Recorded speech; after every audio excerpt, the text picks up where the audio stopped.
मंडलाकारं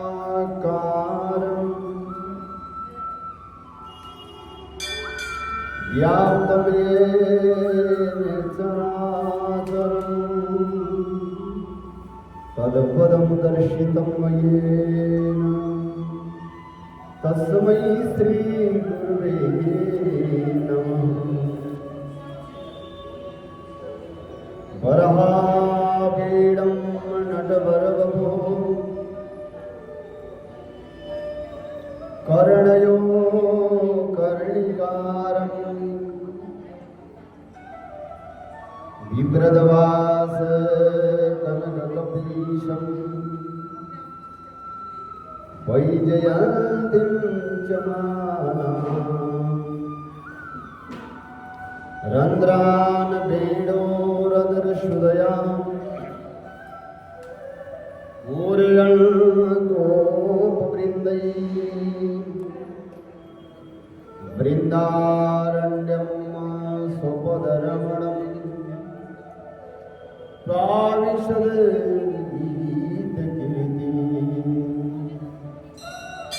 अहो वकीयं स्तनकालकूटम्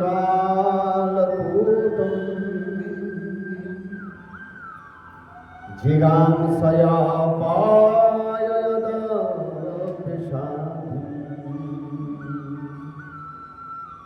लेभे गतिं धातृचितां ततुल्यं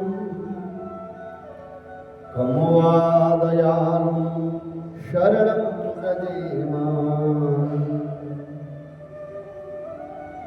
अहोबकीयं स्तनकालकूटं जिगांसया पाययदपिशान्ति लेभे गतिं धातृचितां ततुल्यं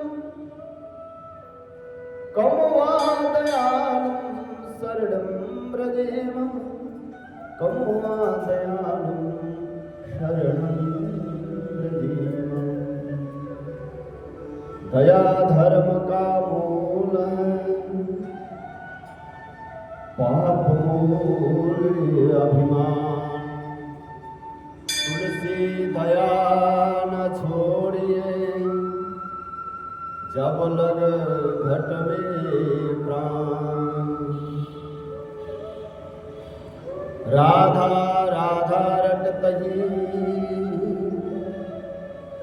मिट जाए सब व्याधा। कोटि जन्म किया पदा, नाम लेते चल जाए। बोलिए श्री वृंदावन बिहारी लाल की जय। बोलिए भक्तवत्सल भगवान की जय। बोलिए दीनदयाल भगवान की जय। बोलिए वैशाख महात्म्य की जय। जय जय श्री राधे, जय जय श्री राधे, जय जय श्री राधे।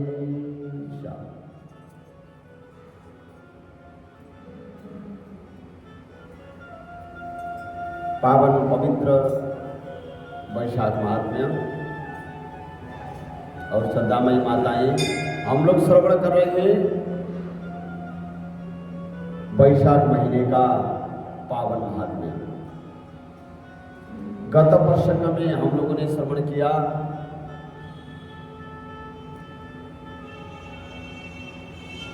कि 10वां अध्याय में कामदेव का भस्म होने के बाद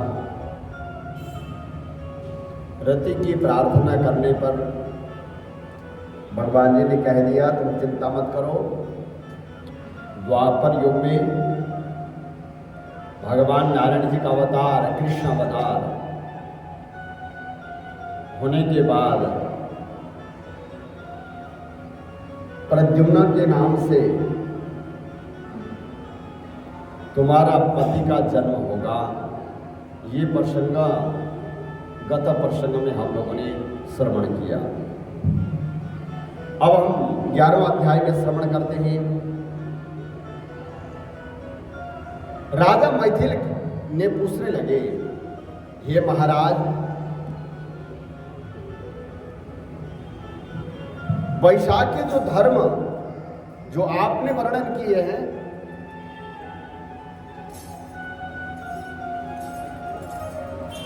वो बड़े सुलभ तो है और उससे विष्णु भगवान जी प्रसन्न होकर तत्काल धर्म, अर्थ, काम और मोक्ष प्रदान करते हैं।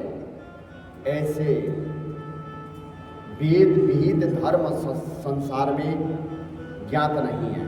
जो ज्ञान है, जो वैशाख महात्म्य के बारे में संसार में सबको जानकारी नहीं है। ऐसा क्यों? यह क्या बात है, मुझे बताइए।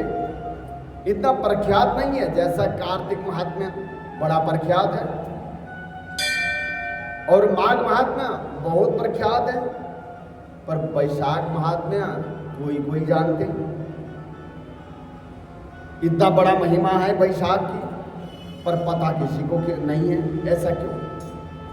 श्रुतदेव जी कहने लगे, राजन बोले वैशाख महीने के कर्तव्य धर्म प्रख्यात क्यों नहीं है और अन्य धर्मों की संसार में ख्याति क्यों है? संसार में पुत्र, पौत्र तथा धन संपत्ति, सांसारिक भोगों को चाहने वाले मनुष्य बहुत हैं। इसलिए राजस और तामस धर्म संसार में प्रख्यात है और जो इच्छा रहित सात्विक धर्म सुख प्राप्ति करके विष्णु भगवान जी को प्रसन्न करने वाले हैं, वह पृथ्वी पर छिपाने योग्य हैं। इसका कारण बताता हूं, सुनो। बोले इक्ष्वाकु के कुल का आभूषण काशीपुरी में एक निर्ग नाम का पुत्र सार्वभौम राजा बड़ा यशस्वी कीर्तिमान नाम का हुआ। बोले हाँ, वह जितेंद्रिय, क्रोधों को जीतने वाला, ब्रह्मण्य और राजाओं में उत्तम था। और सूर्य वंश में बड़े बड़े ऐसे राजा हुए, बड़े बड़े तपस्वी राजा हुए। उनमें से इक्ष्वाकु के कुल में ही और कीर्तिमान का जो यशस्वी सार्वभौम राजा का पुत्र हुआ, एक दिन वह आखेट करता हुआ जा रहा था तो रास्ते में गुरु वशिष्ठ जी महाराज के शिष्यों को देखा जो कहीं प्याऊ लगा रहे थे, जो कुआं बनवा रहे थे। बोले कहीं छाया और मंडप बना रहे थे, कहीं निर्मल वापी तड़ाग बना रहे थे, कहीं बैठे हुए मनुष्यों को पंखा कर रहे थे, उन्होंने देखा। और कहीं सुगंधित फूलों को दे रहे थे। और मध्याह्न के समय में कहीं छत्री दान कर रहे थे, कहीं तांबूल दे रहे, कहीं नेत्रों में कपूर लगा रहे। यह देखा, राजा ने बड़े अचंभे से पूछा कि तुम कौन हो, क्या कर रहे हो यहाँ पर? वह बोले हम वैशाख में कर्तव्य धर्मों को गुरु वशिष्ठ जी महाराज की आज्ञा से कर रहे हैं। इनके करने से क्या होता है? बोले इनके करने से धर्म, अर्थ, काम और मोक्ष मिल जाती है और विशेष फल तुम तो जाकर गुरु जी से पूछ लेना। हमें सारी बात तो पता नहीं है, जितनी बात हमें जानकारी है हमने आपको बताया। यह सब सुनने के बाद राजा वहां से तत्काल चल दिए और गुरु वशिष्ठ जी के आश्रम में पहुंचे। राजा गुरु वशिष्ठ जी को प्रणाम करके और वहां बैठकर कहने लगे कि मुनीश्वर, मैंने रास्ते में आपके शिष्यों को शुभ कर्मों को करते हुए देखा। कोई पंखा कर रहे हैं, कोई छत्री दान कर रहे हैं, कोई पादुका दान कर रहे हैं, कोई शीतल हवा कर रहे हैं, कोई प्याऊ लगा रहे हैं, कोई तड़ाक बना रहे हैं। तो ये मैंने देखा। मैंने उनसे पूछा कि आप ये क्या कर रहे हैं? बोले हम तो कर्तव्य कर्मों को कर रहे हैं, हमें क्या करना चाहिए? गुरुजी ने जितना बताया हम तो उतना ही कर रहे हैं। तो बाकी इसकी महिमा आप जानना चाहते हैं तो आप गुरुजी से जाकर पूछिए। ऐसा उन्होंने कहा, इसलिए मैं आपके पास आया हूं महाराज। उन्होंने कहा तो कहने लगे, उन्होंने मुझे आपके पास भेजा है, इसलिए मैं आपके पास आया हूं महाराज। आपसे इन धर्मों को मैं सुनूं। गुरु वशिष्ठ जी प्रसन्न होकर के कहने लगे, राजन, जो वैशाख के महीने में प्रातः काल स्नान करके विष्णु भगवान जी का जो भक्ति पूर्वक पूजन करते हैं और दान करते हैं और ब्राह्मणों की सेवा करते हैं, ऐसा करने से जगन्नाथ भगवान जी प्रसन्न होते हैं। इसलिए तुम अपने राज्य में भी जहां जो कोई वैशाख धर्म को न करे उसे दंड दो, ऐसी व्यवस्था करो। इस प्रकार गुरु वशिष्ठ जी से वैशाख होता अथवा वैशाख में जो बताया हुआ संपूर्ण धर्म सुन करके भक्ति पूर्वक उनकी पूजा करके वो अपने घर को चला गया और सभी धर्म करके देव देव निरंजन केशव भगवान में बड़ी प्रीति करने लगा। हाथी पर ढोल रखवाकर अपने राज्य में मुनादी करा दी, बता दिया सबको कि 8 वर्ष से 80 वर्ष के वृद्ध पिता पुत्र पत्नी या इष्ट मित्र कोई भी हो, जो मेष की संक्रांति में सूर्योदय से पहले स्नान नहीं करेगा और वैशाखोक्त धर्मों का पालन नहीं करेगा, उसको चोर के समान दंड दिया जाएगा। बोलिए वैशाख महात्म्य की जय। और देश से निकाल दूंगा। गांव गांव में धर्म उपदेशक ब्राह्मण नियुक्त कर दिए और धर्महीनों को दंड देने के लिए 10-10 सवार नियुक्त कर दिए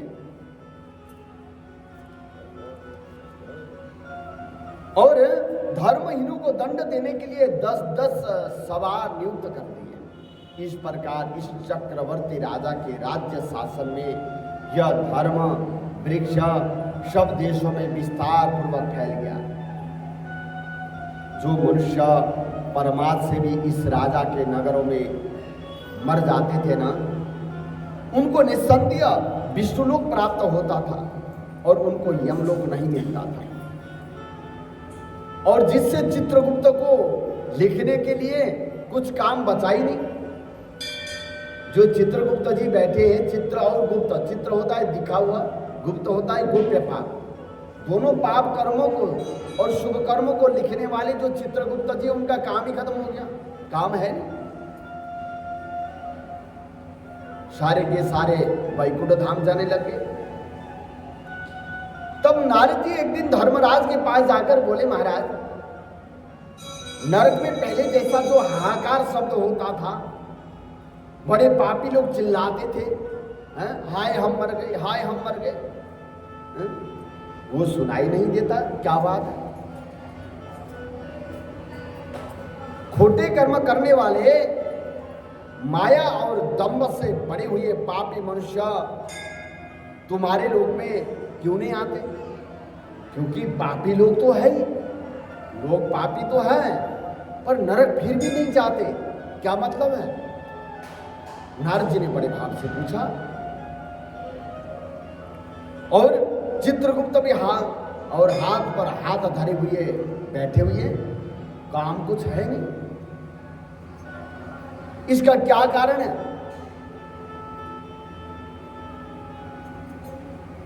जो काम होता है, जब तक हम शरीर चलाते हैं, जब तक कार्य करते हैं, तब तक हम सुखी हैं।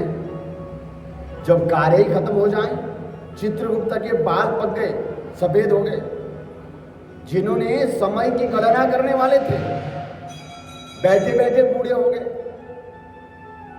जो बैठे रहते हैं वो जल्दी बूढ़े हो जाते हैं।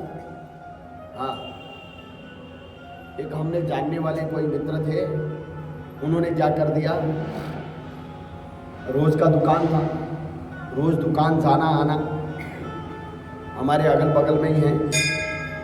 और उन्होंने क्या विचार किया, ये रोज का दुकान जाना दुकान आना ये झंझट, उन्होंने विचार किया कि दुकान किराए में दे देते। अच्छा भला मकान था, मकान बेच दिया, मकान बेच करके थोड़ा सा बिहारों में जाकर मकान ले लिया, मकान ले लिया, खुली खुली एरिया, बहुत अच्छा लगा।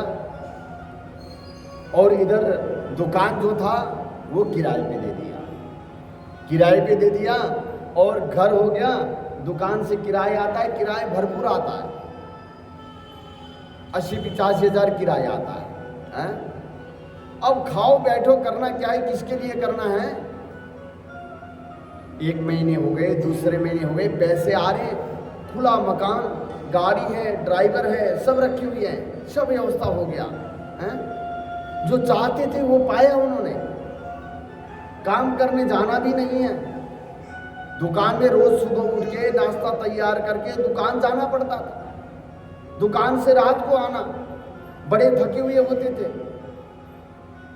और अब तो ऐसा सुबह जाना भी नहीं, मकान भी खुली एरिया में ले लिया, गाड़ी है, ड्राइवर है, पैसे आ रहे, कोई कमी नहीं। 2 महीने हो गए, 3 महीने हो गए, 4 महीने हो गए, अच्छा लग रहा था। 5वें महीने से जी वो जब बैठे बैठे बिस्तर में पड़ गए। अब वो न काम करने में सक्षम रहे, न वो गाड़ी में कहीं जा सके, न खुला एरिया है, न पार्क में घूम सके, कोई काम का नहीं। तब धिक्कारने लगे, वास्तव में मैं पहले ठीक था। सुबह में जाता था दुकान, नाश्ता लेके जाता था, नाश्ता वही लंच करता था, शाम को मैं वहां से आता था, कई लोगों से मिलना था, कई लोगों से बातचीत होती, दिमाग भी ठीक होता। अब घर बैठे बैठे क्या होगा, और मेरा 80 हज़ार आएगा किराए, खुला एरिया है, गाड़ी है, ड्राइवर है। 80 हज़ार किराए हैं, मकान है, खुला एरिया है, गाड़ी है, ड्राइवर है। बस यही 4 बातें कहने लगे, वही रटन लग गई। यही रटते रटते रटते रटते वो 5वें महीने में बीमार हो गए, बिस्तर में पड़ गए। अब क्या करेंगे, वो खुला एरिया क्या करेगा हमें, है? वो दुकान का पैसा क्या करेगा हमें, सब बेकार। इसलिए हमें काम चाहिए, और काम की मूल्य नहीं है। 10 आ जाए, 50 आ जाए, 200 आ जाए, उसका मूल्य नहीं। हम काम कर रहे हैं, हम कर्म कर रहे हैं। जब कर्म करना बंद हो जाएगा तो हम भी बंद होने लग जाएंगे। बोलिए गोविंद भगवान की। आज चित्रगुप्त जी को ऐसे हुआ, ये मैंने साक्षात प्रमाण बताया है, हम जानते हैं उनको अच्छी तरह। हाँ, जिन्होंने ऐसा विचार किया था वो आज बीमार हैं। हाँ, बोले हम ये कोई अनुमान लगा के नहीं बता रहे, ये बीती हुई है। आज चित्रगुप्त जी को ऐसे हुआ, बाल पके, बड़े काम था, हाथ के ऊपर हाथ धर करके बैठे रहे। बोले महाराज कोई काम है नहीं, जितने पाप करने वाले पापी लोग हैं वो नरक में आते थे, अब तो नरक में आना बंद हो गया, नहीं आते कोई। बोले क्या कारण है, समझ नहीं आया। तब धर्मराज जी इस प्रकार कहने लगे, नारद जी मुझे समझ में ये आ रहा है, आजकल पृथ्वी का राजा ऋषिकेश पुरुषोत्तम भगवान जी का बड़ा भजन करने वाला भक्त है। उसने और अपने देश भर में कह दिया, मुनादी करा दी कि संपूर्ण छोटे बड़े बूढ़े और मेष की संक्रांति में वैशाख मास के धर्म का पालन करें, उल्लंघन करने पर दंड के भागी होंगे। जिसके भय से वहां की प्रजा के लोग वैशाख के धर्मों का पालन करते हैं, इस कारण उनका मेरे लोक में आने का रास्ता बंद हो गया। मुझे ऐसा लगता है और सब ब्रह्म हत्यादि पापों से भी छूट करके सीधे विष्णु पद को प्राप्त होते हैं। इसलिए मैं उस महाबली से युद्ध करके उसे मारूंगा,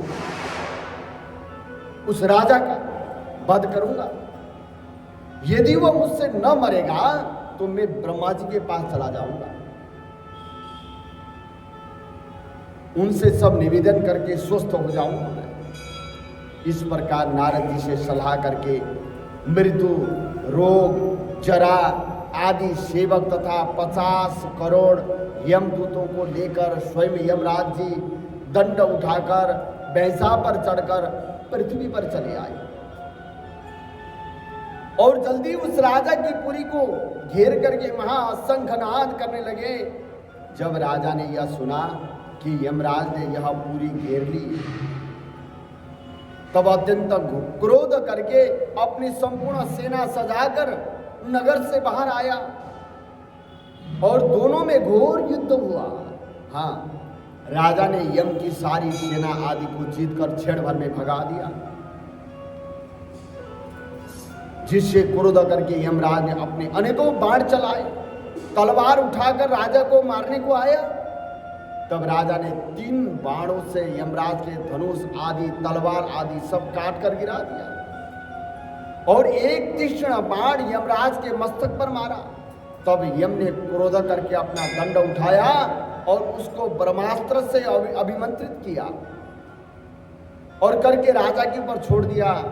यह देखकर विष्णु भगवान जी ने अपने भक्त की रक्षा करने के लिए ब्रह्महत्या आई। ब्रह्महत्या पीछे लगी,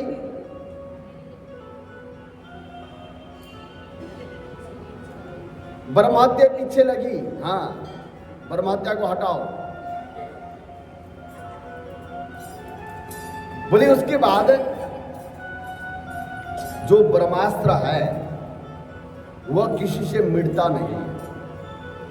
अश्वत्थामा भी ब्रह्मास्त्र चला सकता था पर लौटा नहीं सकता था। ये कथा आप लोगों ने सुनी होगी, हैं? और ऐसे ब्रह्मास्त्र चला दिया। ब्रह्मास्त्र जो है वो लौटाने का जो विधान है वो अर्जुन के पास था। हाँ, ऐसे ही यमराज जी ने ब्रह्मास्त्र चला दिया। ब्रह्मास्त्र का कोई काट नहीं है। जो एक पाशुपत अस्त्र है, पाशुपत अस्त्र है पशु अस्त्र, श्वान, कुत्ता है। भगवान शंकर जी ने दिया था पाशुपत अस्त्र। पशुपति यानी पशुओं का स्वामी, पाशुपत अस्त्र है कुत्ता। आजकल तो बड़े बड़े कुत्ते पालते हैं, है ना, रक्षक है ना। रास्ते में ले चलते हैं ना, हम तो डर जाते हैं, घर से निकल जाते हैं। बड़े बड़े होते हैं, बहुत बड़े बड़े। घर में पालते हैं, आपने भी पाल रखा है? हाँ।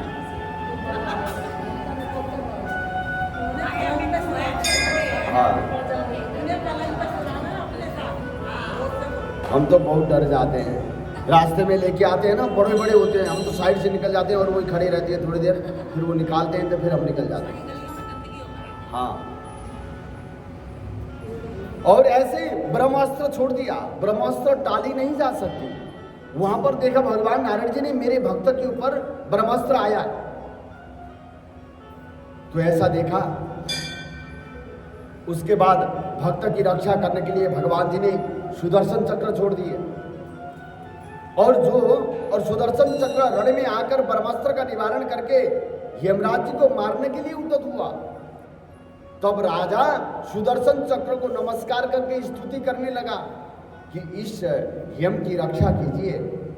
तब सुदर्शन चक्र राजा की स्तुति करने पर वैकुंठ को चला गया और यमराज जी बहुत उदास होकर ब्रह्मा जी के पास चले गए और जहां लोकपाल और दिक्पाल बैठे और बैठ करके उपासना कर रहे थे, उसने देखा चारों इतिहास पुराण शरीर धारण करके खड़े, नदी सरोवर मूर्तिमान विराजमान है, पीपल आदि सभी वृक्ष खड़े वापी, कुआ, तालाब और पर्वत सब मूर्तिमान होकर वहां खड़े। दिन रात, पक्ष, महीना, कला, काष्ठा, निमेष, ऋतु, अयन, युग, संकल्प, विकल्प, निमेष, उन्मेष और ऋक्ष, योग, करण, पूर्णिमा, अमावस्या, सुख, दुख, भय, लाभ, अलाभ, जय, अजय, सत्वगुण, रजोगुण, तमोगुण, शांत, मूढ़ इत्यादि सारे के सारे ब्रह्मा जी के इर्द गिर्द में मूर्तिमान होकर शरीर धारण करके खड़े। देखा यमराज जी ने, वाह, यहां तो बड़ा अचम्भे की है। बोले उन्होंने अतिपौर, प्राकृतिक विकार, कफ, वात, पित्त आदि चराचर मूर्तिवान सेवा में, ब्रह्मा जी की सेवा में खड़े। उनके बीच में यमराज सेवकों सहित लज्जावान होकर मुख नीचा करके त्राही त्राही करके पुकारने लगे और जिसको देखकर सभी आपस में अचरज से कहने लगे कि यमराज जी का यहां आने का मतलब क्या? ब्रह्मलोक में जिस यम को काम से क्षण भर भी छुट्टी नहीं होती, जिसके वस्त्र फट रहे हैं, चित्रगुप्त अभी इसके पीछे पीछे ही आया है। यमराज कहने लगा, हे कमलासन, हे ब्रह्मा जी, मेरी प्रतिष्ठा भंग हो गई, मुझे खूब पीटा, मेरे वस्त्र आदि छीन लिए गया, आपके होते हुए मेरी यह दुर्गति हुई। यह सुनकर सभा में बड़ा भारी कोलाहल हुआ। तब पवन ने ब्रह्मा जी की सलाह से सबकी बाणी रोक दी और यमराज जी को वहां से उठाया और आसन पर बिठा दिया और पूछने लगा कि यह दुर्गति तुम्हारी किसने की है? वायु की वो ताकत है, सबकी बोली बंद करा दे। अगर वायु देवता नाराज हो जाएं, सबकी बोलती बंद, कहते हैं ना, तेरी बोलती बंद कर दूंगा, कहते हैं, पर उनकी ताकत नहीं है, वायु देवता की, पवन जी की ताकत है। हाँ, उन्होंने सबकी बोलती बंद करा दी। फिर उनको उच्च सिंहासन पर बिठाया, कहने लगे कि यह दुर्गति तुम्हारी किसने की है, बताओ, यह दुर्गति किसने की? और तू कृष्णकेतु जो सबके पिता है, उनके सामने अपना सब वृतांत कह दो, तुम्हारे हृदयस्थ दुख को हम दूर करेंगे। तब पवन के कहने पर यमराज कुशकेतु के पुत्र के मुख की ओर देखकर बड़े दीन स्वर और गदगद वाणी से सत्य सत्य बताने लगा। यमराज जी क्या कहते हैं? कहते हैं, शंभो, हे ब्रह्मन, मेरी बात सुनो, मेरा लोप हो गया, मैं मरने से भी अपने पद को खंडन को अधिक मानता हूं। मृत्यु से भी पद का खंडन बड़ा होता है। स्थान भ्रष्ट करा देना, किसी को देश निकाला करना और अपमान करना, ये सबसे बड़ा मृत्यु के समान है, मृत्यु से भी बढ़कर है। जो मृत्यु से बढ़कर जो है वो स्थान भ्रष्ट कराना, किसी को स्थान से निकाल देना, धक्का देना, अपमान करना, अपमानजनक शब्द बोलना, ये नहीं बोलना चाहिए, मृत्यु से बढ़कर है। बोले यही तो बात है। उस समय की बात है जब अश्वत्थामा ने पांडव के 5 पुत्रों का वध कर दिया। वध करने के बाद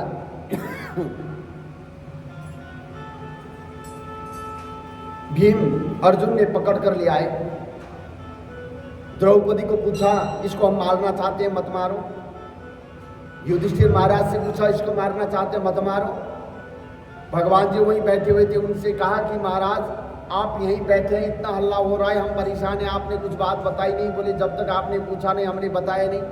बिना पूछे बताना भी पाप है, अब आप पूछोगे तो हम बताएंगे, पूछिए। बोले इसको क्या करना, इसने तो हमारे बच्चों का वध कर दिया। बोले बर्बबंधु रहन तव्य आतताई बधारण, ब्राह्मण का पुत्र है, मारना नहीं है, आतताई है, छोड़ना नहीं है, तो करना क्या है? अर्जुन समझ गए इसको देश निकाला कर दिया जाए, अपमान किया जाए, वो मृत्यु से भी बढ़कर है। बोलिए गोविंद भगवान की। आज यमराज जी ने कहा कि मेरा पद खंडन हुआ, स्थान भ्रष्ट हुआ, ये मृत्यु से भी बढ़कर है। ये कमलासन अपने स्वामी के यहां रहकर उसके नियुक्त किए कार्य को जो नहीं करता, जो कर्तव्य कर्म है उनको नहीं करता, रोटी बनाने का काम है, रोटी बनाया नहीं है, तो हम अपने कर्तव्य से भ्रष्ट है। हमारा क्या कर्तव्य है, हमने क्या करना है? पुत्र धर्म, पत्नी धर्म, बहु धर्म, सास धर्म, ससुर का धर्म, सबका अपना अपना धर्म है। जिन्होंने अपने धर्म को नहीं किया वो दुखी है, वो दुखी है। लगता है हमें कि ये सुखी है, पर सुखी नहीं है जिन्होंने अपना धर्म को त्याग दिया। भगवान जी ने कहा है स्वधर्म निधनम श्रेया परधर्म भयावह। ये स्वधर्म क्या है? स्वधर्म है सबसे पहले हम मनुष्य बन के आए, मानव धर्म, कम से कम मनुष्य तो बने। मानव का क्या धर्म है उस धर्म को निभाएं। आज यमराज जी कहते हैं मेरा जो कर्तव्य कर्म है वो खत्म हो गया। जो कर्तव्य कर्म करे बिना ही स्वामी का खा खा करके बैठ जाते हैं तो नरक में जाते हैं। इसलिए मेरा काम खत्म हो गया महाराज, मेरा कोई कर्म नहीं है। इसलिए ऐसी कृपा कीजिए, मेरी कार्य की व्यवस्था कीजिए, क्योंकि सारे के सारे लोग जो हैं वैकुंठ धाम को चले जाने लगे। नरक में कोई आता नहीं, नरक में कोई काम नहीं। जो पाप करने वाले हैं वो भी वैकुंठ धाम को चले गए। ये क्या हुआ? ऐसे तो व्यवस्था और सृष्टि का क्रम भंग हो जाएगा। प्रभु कोई उपाय कीजिए और मुझे क्षमा कीजिए। इस प्रकार कहने पर यमराज जी के लिए ब्रह्मा जी क्या व्यवस्था करते हैं, ये पावन प्रसंग कल फिर हम लोग श्रवण करेंगे। आज की कथा प्रसंग यहीं पर विश्राम कर